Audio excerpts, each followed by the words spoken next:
Bonsoir à tous. Je vais essayer d'être le plus bref possible, notamment parce que les intervenants précédents ont dit beaucoup de choses très pertinentes.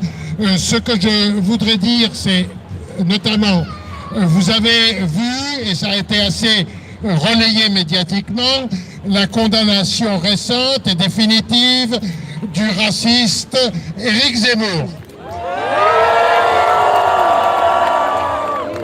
Cependant, très peu de médias ont relayé ce fait que si Éric Zemmour a été condamné, c'est parce que une association, celle que je représente, une association de solidarité avec la Palestine, Euro-Palestine, avait porté plainte. Je ne le dis pas pour verser des fleurs sur Euro-Palestine, mais je le dis pour souligner en creux que si nous avons porté plainte, c'est parce que ni les grandes ONG, ni a fortiori le gouvernement n'avaient levé le petit doigt, alors que devant des millions de téléspectateurs, Éric Zemmour, tranquillou, appelait à chasser les musulmans de France en leur disant « Ah ben pour eux, il faut leur donner le choix entre l'islam et la France ». Alors, bien sûr, obtenir la condamnation d'Éric Zemmour est une satisfaction, mais c'est une assez maigre consolation quand même. D'abord, parce qu'il continue d'être invité impunément par ces mêmes merdias, n'oubliez pas le R dans ce que je viens de dire, mais surtout parce que sa condamnation est suivie ces derniers jours, ces dernières semaines, parce que les autres intervenants avant moi ont correctement défini comme étant une nouvelle vague extrêmement grave, dirigée depuis le sommet de l'État d'islamophobie.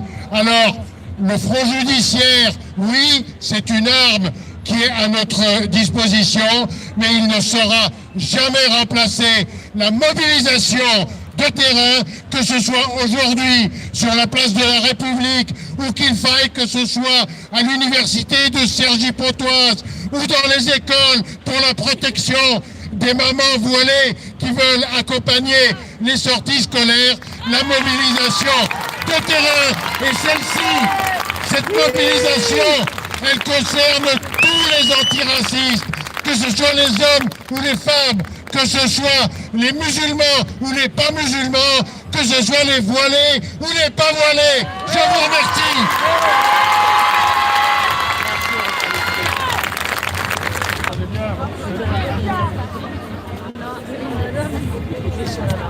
Alors, je veux dire aussi sur la marche, mais je suis le Globe 777, je m'appelle Khadra, je m'inscris aussi dans la lutte contre l'islamophobie.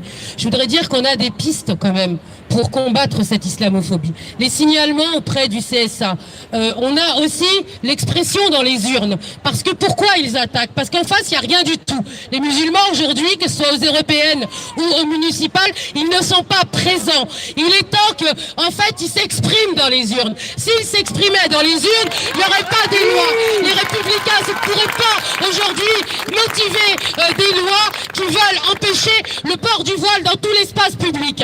Et ça, il faut absolument qu'en fait, ils se conscientisent, les musulmans, pour qu'ils aillent voter, qu'ils soient un poids électoral. Parce que la question, elle est politique. Et je voudrais vous rappeler que cette semaine, le 21 octobre, à partir de 15h, il y a un rassemblement devant le ministère de l'Éducation nationale pour, en fait, tout ce qu'a dit M. Blanquet. Et M. Blanquet, il a l'air d'oublier que dans l'école de la République, on apprend la religion, on apprend la politique, on apprend la démocratie, on apprend la liberté.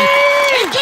Blanquet aussi, il faudrait lui rappeler que les enfants de confession musulmane n'ont pas à être discriminés et signaler un petit garçon qui ne veut pas donner la main à une petite fille. Mais c'est parce qu'il a de la pudeur ou parce qu'il est timide? Alors il n'aurait pas droit. Est-ce que je veux dire, le deuxième rassemblement, ça va être à l'entour du 27 octobre, un appel qui a été lancé par Mohamed Kolanta. Je vous demande d'être le plus nombreux possible, encore plus nombreux. Et comme le disait précédemment notamment le représentant d'Europe-Palestine. Voilé, pas voilé. La liberté, c'est une question qui nous unit tous. On est tous venus libres au monde. Et c'est ça qui nous lie. Et c'est pour cela que nous devons nous battre. Merci.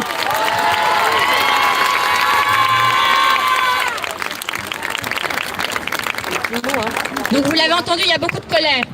Nous sommes en colère, mais nous ne sommes pas résignés. On vous donne rendez-vous le 8 décembre prochain pour une grande marche pour la justice et la dignité, pour les enfants de Mantes-la-Jolie, pour le fils de Fatima, pour tous nos enfants. Tous nos enfants. Rendez-vous à Barbès le 8 décembre prochain, départ 14h. Merci à toutes et à tous. Salam alaikum. Merci beaucoup. Le 21 devant l'éducation nationale et le 27 il faut suivre Mohamed Kolanta pour savoir. Et Mohamed Kolanta c'est celui qui le 27. Non, il y en a qui voudraient que ça soit pas sûr. Il y a des gens qui sont en train d'influer pour qu'on ne fasse rien. Il y a des gens qui commencent à influer, à rentrer dans les fils d'actualité pour dire qu'il faut qu'il y ait rien, il faut qu'on se mobilise, il faut arrêter de se taire, il faut garder le terrain, il faut garder le terrain. Moi je te donne ma carte. L'islamophobie, le globe, ça l'islamophobie, l'islamophobie,